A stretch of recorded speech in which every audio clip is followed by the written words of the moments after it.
Another breaking news story coming out of Washington has lit up Twitter and Facebook. Congressman Ron Paul and Barney Frank will be introducing a bill that would end marijuana prohibition. A short time ago, Texas Republican Ron Paul spoke with me about exactly what he's advocating. Take a listen. Well, removing it from the jurisdiction of the federal government and allow the states to regulate it like they would alcohol. And, you know, this seems to be strange for a lot of people, but, you know, I'm only going back to 1937 where that's the way it was handled.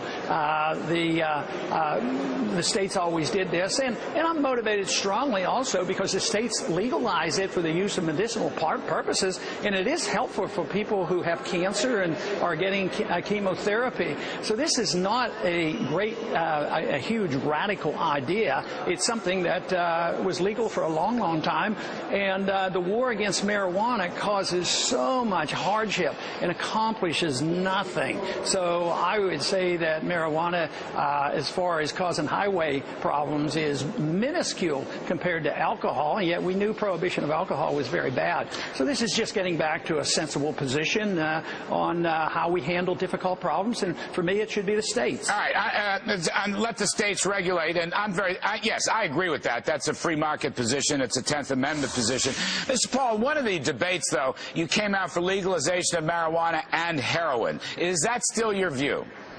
Well, you know, I've never used the word heroin in my life when I talk about legalizing freedom of choice. And that one, too, was once legal. And, you know, I concluded that argument, and they sort of got the point when I said, when they were making a big deal, you know, your freedom philosophy means somebody, you know, could use heroin. I said, you know, if tomorrow we legalized heroin, how many of you in this audience would use heroin? Of course, nobody would. So, you know, it's a moot point. It's how you regulate things and whether or not this $1 trillion we spent on the war on drugs, really since the early 1970s, the modern-day war on drugs started with Richard Nixon, and it's a catastrophe, just as prohibition of alcohol was a catastrophe.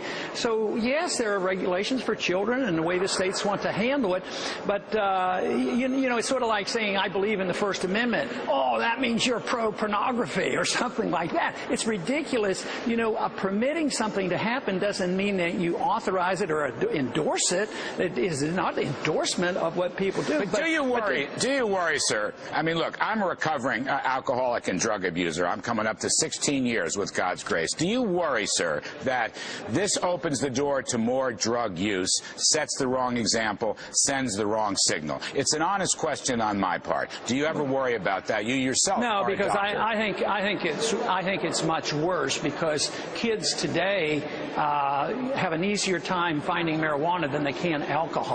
And how many cases of drug addictions were prevented by the laws? Do the laws really do it? Would it putting you in prison for about 5 years? Do you think that would have helped you?